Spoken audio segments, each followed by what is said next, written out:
Hello বন্ধুরা, আশা করি তোমরা ভালো আছো। সবার প্রিয় বাঙালির কিচেনে তোমাদের স্বাগত।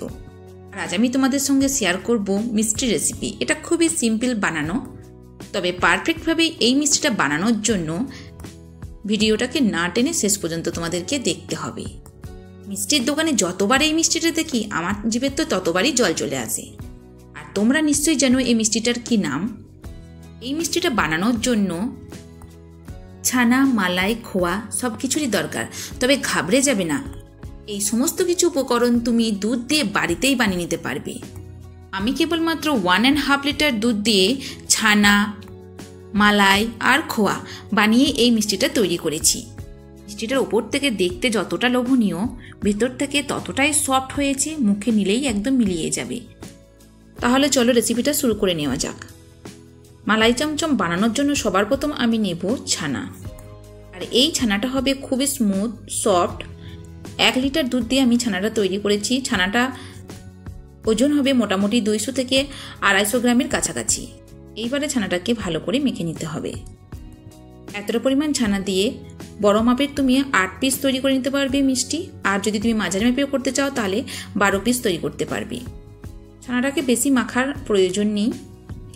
1 থেকে 2 মিনিট মাখানোর পর আমি এর সঙ্গে মিশিয়ে দেব 1 টেবিল স্পুন কর্নফ্লোর। কর্নফ্লোর দেওয়ার পর কর্নফ্লোরটা ছানার সঙ্গে একটু ভালো করে মেখে নিতে হবে। এই মিষ্টিটা তৈরি করতে টাইম একটু লাগবে, কিন্তু যখন মিষ্টিটা তৈরি হবে তুমি দেখবে বাজারের থেকেও খুব সুন্দর টেস্ট হয়েছে। এইবার দেখো ছানাটাকে মেখে নিয়ে আমি খুব সুন্দরভাবে ডোটা তৈরি করে নিয়েছি। এইবার আমি এটাকে কিছুক্ষণের জন্য সাইডে রেখে দেব। এইবার এটাকে সাইডে রেখে আমি এদিকে বানিয়ে নিব চিনি সিরাপ। চিনি সিরাপ বানানোর জন্য একটা কড়াইয়ের মধ্যে দিয়ে দেব 1.5 কাপ চিনি। এবার এই চিনির সঙ্গে দিতে হবে জল। তো 1.5 কাপ চিনির সঙ্গে আমি এখানে দিয়ে দেব মোটামুটি 5 কাপ পরিমাণ জল। যে কাপটাতে তুমি চিনি মেজারমেন্ট করবে সেই কাপটাতেই জলের মেজারমেন্টটাও করে নিতে হবে। এই মিষ্টিটা বানানোর জন্য অন্য কোনো ইনগ্রিডিয়েন্টস প্রয়োজন নেই, কেবলমাত্র দুধ দিয়েই তুমি এই রেসিপিটা বানিয়ে নিতে পারবে। তো এই দেখো আমি মোটামুটি 5 কাপ পরিমাণ জল দিয়ে দিয়েছি। এইবার এটাকে আমি গ্যাসের উপর চাপিয়ে গ্যাসটাকে অন করে চিনি আর জলটা বয়েল করে নেব। ততক্ষণ আমি ছানা থেকে মিষ্টিটা বানিয়ে নেব। তাহলে চলো ছানাটাকে এইভাবে একটু লম্বা করে নিই। এই দেখো ছানাটাকে একটু লম্বা করে নিয়েছি। এইবার একটা চাকু নিয়ে ছানাটাকে এইভাবে পিস পিস করে কেটে নিতে হবে। তোমরা দেখতেই পাচ্ছ পুরো ছানাটাকে আমি 8 পিস করে কেটে নিয়েছি। মিষ্টিটা আমি তৈরি করতে চাইছি একটু বড় মাপের। যদি তোমরা মাঝারি মাপের করতে চাও তাহলে এটাকে তোমরা 12 পিস করে কেটে নিতে পারো। এইবার একটা ছানার পিস এইভাবে হাতে নিয়ে প্রথমে গোল করে নিয়ে তারপর একটু লম্বা করে নিতে হবে আর এইভাবে একটা শেপ দিয়ে দিতে হবে। এইবার দেখো মিষ্টিটা একটা এইরকম শেপ দিয়েছি। যদি তোমরা গোল দিতে চাও তাহলে গোলও দিতে পারো। তো চলো সমস্ত পিসগুলোকে এইভাবে আমি শেপ দিয়ে দেব। এইবার দেখো সমস্ত ছানার পিসগুলো আমি মিষ্টির শেপ দিয়ে দিয়েছি। এইবার এই দিকে দেখো যেটা আমি গ্যাসের উপর চাপিয়ে রেখেছিলাম সেটা বয়েল হতে শুরু করেছে। এই মতো অবস্থায় একটা একটা করে মিষ্টি চিনি স্র্যাপের মধ্যে দিয়ে দিতে হবে। এবার একটা ঢাকা লাগিয়ে দিয়ে ফ্লেমটাকে হাই করে নিয়ে 10 মিনিট আমি মিষ্টিগুলোকে কুক করে নেব। 5 মিনিট অলরেডি হয়ে গেছে। ঢাকা খুলে তোমাদেরকে দেখাবো মিষ্টিগুলো কতটা ফুলে গেছে। এই দেখো তোমরা দেখতেই পাচ্ছ মিষ্টিটা অনেকটা ফুলে গেছে, কিন্তু এখানে যে চিনি সিরাপটা আছে এটা একটু পরিমাণে কম হয়ে গেছে। সেই জন্য আমি ওপর থেকে দিয়ে দেব উষ্ণ গরম জল। এখানে তোমরা নর্মাল জল বা ঠান্ডা জল ব্যবহার করবে না, উষ্ণ গরম জল তোমরা এখানে ব্যবহার করতে পারো। জলটা আমার দেওয়া হয়ে গেছে। আবার আমি চেপে ঢাকা দিয়ে দেব। আবারও আমি 5 মিনিট এটাকে হাই ফ্লেমে কুক করে নেব। দ্বিতীয়বার হাই ফ্লেমে 5 মিনিট কুক করে নেওয়ার পর ঢাকা খুলে আবার আমি তোমাদেরকে দেখাবো। এই দেখো মিষ্টিগুলো একদম পুরোপুরি তৈরি হয়নি, তবে 90% মিষ্টিগুলো তৈরি হয়ে গেছে। এইবার মিডিয়াম ফ্লেমে 5 মিনিট কুক করে নেওয়ার পর গ্যাসটা পুরোপুরি বন্ধ করে দেব আর চেপে ঢাকা দিয়ে আমি সিরাপের মধ্যে 4 থেকে 5 ঘন্টা মিষ্টিগুলোকে রেখে দেবো। আমাদের দরকার হবে খোয়া। খোয়া বানানোর জন্য দেখো এখানে আমি কিছুটা পরিমাণ মালাই নিয়েছি, মানে দুধের সর নিয়েছি আমি। এবার এই সরটাকে একটু ভালো করে একটা চামচ দিয়ে ঘেটে নিতে হবে।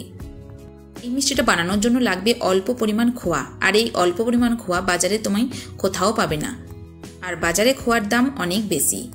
কম খরচাতে বাড়িতে কীভাবে খোয়া তৈরি করা যায় সেই রেসিপিটা আমি তোমাদের সঙ্গে শেয়ার করছি। এবার এর মধ্যে দিয়ে দেব পাউডার মিল্ক। তো আমি এখানে অল্প পরিমাণ খোয়া তৈরি করব, সেই জন্য আমি অল্প পরিমাণ সর নিয়েছি আর তার মধ্যে দিয়ে দিলাম 2 টেবিল স্পুন পরিমাণ পাউডার মিল্ক। এবার পাউডার মিল্কটাকে সরের সঙ্গে খুব ভালো করে মিক্সড করে নিতে হবে। তোমরা দেখতেই পাচ্ছ পাউডার মিল্কটাকে সরের সঙ্গে খুব ভালো করে মিক্স করে নিয়েছি।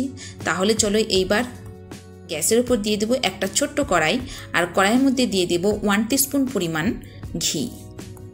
বানাতে গেলে ঘি অবশ্যই দরকার, এখানে তুমি তেল ব্যবহার করতে পারবে না। যদি তুমি তেল ব্যবহার করো তাহলে ওয়ার যে টেস্ট সেটা ভালো হবে না। তাহলে চলো এইবার যে সরটা আমি তৈরি করে রেখেছিলাম সেই সরটাই এখানে দিয়ে দেব। সমস্ত সরটাই আমি কড়াইয়ের মধ্যে দিয়ে দিয়েছি। আর এই মতো অবস্থায় ফ্লেমটাকে কিন্তু একদমই লো রাখতে হবে। লো ফ্লেমে রেখে ধীরে ধীরে এই সরটাকে নেড়ে চেড়ে খোয়া বানিয়ে নেব। তবে এখানে কিন্তু এ মতো অবস্থায় কোনো রকমভাবে দুধ জল ব্যবহার করবে না। এইবার দেখো তোমরা দেখতেই পাচ্ছ একদম পারফেক্ট খোয়া তৈরি হয়ে গেছে। এই মিষ্টিটা তৈরি করার জন্য এই খোয়াটা যথেষ্ট। তোমরা যদি অনেকটা পরিমাণ খোয়া তৈরি করে বাড়িতে রাখতে চাও তাহলে শুধুমাত্র সরের পরিমাণ আর মিল্ক পাউডার পরিমাণটা তোমাদেরকে বেশি নিতে হবে। আর এইভাবে বানিয়ে ফ্রিজে অনেক দিন স্টোর করেও রাখতে পারবে। চলো খোয়াটাকে ঠান্ডা হতে দেব। আর এইদিকে বানিয়ে নেব মালাই। মালাই বানানোর জন্য 1 কাপ পরিমাণ দুধ কড়াইয়ের মধ্যে দিয়ে দেব। দুধটার ওজন হচ্ছে 250 ml। এইবার দুধটাকে ধীরে ধীরে কুক করে নিয়ে একটু মোটা তৈরি করে নিতে হবে। যখন অল্প পরিমাণ দুধটা গরম হয়ে যাবে তখন এর সঙ্গে মিক্স করে দেব পাউডার মিল্ক। তো এখানে আমি 3 টেবিল স্পুন পরিমাণ পাউডার মিল্ক ব্যবহার করেছি। পাউডার মিল্ক দুধের মধ্যে দেওয়ার পর পাউডার মিল্ক দুধের সঙ্গে ভালো করে মিক্সড করে নিতে হবে। এবার আঁচটাকে মিডিয়াম থেকে লো ফ্লেমে রাখতে হবে আর ধীরে ধীরে এইভাবে পাকিয়ে নিতে হবে। যতক্ষণ দুধটাকে পাকাবে ততক্ষণ এইভাবে নেড়েচেড়ে নিতে হবে। এইবার এর মধ্যে দিয়ে দেব চিনি। অলরেডি আমরা চিনি সিরাপে অনেকটা চিনি ব্যবহার করেছি, তো এখানে বেশি চিনি লাগবে না। আর এর সঙ্গে দিয়ে দেব একটা এলাচ। তোমরা চাইলে এখানে গোলাপ জলও ব্যবহার করতে পারো। চিনি আর এলাচ দুধের মধ্যে দেওয়ার পর আবার একবার ভালো করে দুধটাকে বয়েল করে নিয়ে গ্যাসটা বন্ধ করে দেব, কারণ এই মিষ্টির জন্য মালাইটাকে খুব বেশি ঘন করা চলবে না। এইবার দেখো দুধটা বয়েল হয়ে অনেকটা মোটা হয়ে গেছে। এই মতো অবস্থায় আমি ফ্লেমটা বন্ধ করে দেব। এটা একদম পারফেক্ট তৈরি হয়ে গেছে। তাহলে চলো এটাকে এবার সাইডে রেখে দিই। এইবার এইদিকে দেখো 4 থেকে 5 ঘন্টা হয়ে গেছে মিষ্টিগুলো সিরাপের মধ্যে থাকা। এইবার একটা মিষ্টি এইভাবে হাতে নেব। হাতে নিয়ে হালকা করে চাপ দিয়ে মিষ্টির ভেতরে রসটা বের করে দিতে হবে। এইবার এই মালাইয়ের মধ্যে মিষ্টিটা দিয়ে দিতে হবে। তো চলো সবার প্রথমে মিষ্টিগুলো থেকে রসটা বের করে নিয়ে রস আর মিষ্টি আলাদা করে নেব। তবে তোমরা মনে রাখবে মালাইতে বেশি চিনি দেবে না, কারণ এই মিষ্টিটাতে হালকা চিনি বেশি ভালো লাগে খেতে। এইবার দেখো সমস্ত মিষ্টিগুলো থেকে আমি রস বের করে নিয়েছি আর এই রসটা আমি পরে কাজে লাগাবো। এইবার একটা একটা মিষ্টি মালাইয়ের মধ্যে দিয়ে দেব। তাহলে তোমরা দেখতেই পাচ্ছ একটা একটা করে সমস্ত মিষ্টিগুলো আমি মালাইয়ের মধ্যে দিয়ে দিয়েছি। আর মিষ্টিগুলো মালাইয়ের মধ্যে দেওয়ার পরও 4 থেকে 5 ঘন্টা রেস্টে রেখে দিতে হবে ঢাকা লাগিয়ে। যে খোয়াটা আমি তৈরি করে নিয়েছিলাম সেই খোয়াটাও তোমাদেরকে দেখাবো। দেখো কেমন ঝরঝরে হয়ে গেছে খোয়াটা ঠান্ডা হয়ে যাওয়ার পর আমি কিছুক্ষণের জন্য ফ্রিজে রেখে দিয়েছিলাম। আর ফ্রিজে রাখার পর খোয়াটা ঠিক এই রকম ঝরঝরে হয়ে যাবে। খোয়া বানানো খুবই সোজা, তাই না? এইবার মিষ্টিটাকে সাজানোর জন্য একটা বক্স নিয়ে নেব। তোমরা চাইলে যে কোনো প্লেট নিতে পারো বা যে কোনো মাপের বক্সও নিতে পারো। আমি এখানে নিয়েছি 4 কোনা বক্স। মালাইয়ের মধ্যে 4 থেকে 5 ঘন্টা মিষ্টিগুলো রাখার পর এইভাবে একটা একটা করে মিষ্টি বক্সের মধ্যে তুলে নেব। বা যদি তোমরা চাও মালাইয়ের মধ্যে একদিনও মিষ্টিগুলো রেখে দিতে পারো, তাহলে কিন্তু টেস্ট আরও ভালো হবে। আর বাড়িতে যদি ছোটোখাটো অনুষ্ঠান থাকে তাহলে এই মিষ্টিটা তোমরা খুব সহজেই বানিয়ে নিতে পারবে। বক্সটা একটু ছোট, তাই 8 পিস মিষ্টি বক্সের মধ্যে আসবে না। তো 6 পিস মিষ্টি আমি এই বক্সের মধ্যে দিয়ে দেব। এবার তোমরা দেখতে পাচ্ছ 6 পিস মিষ্টি আমি বক্সের মধ্যে দিয়ে দিয়েছি। এইবার বাকি যে মালাইটা আছে এই মালাইটা আমি মিষ্টির ওপর দিয়ে দেব।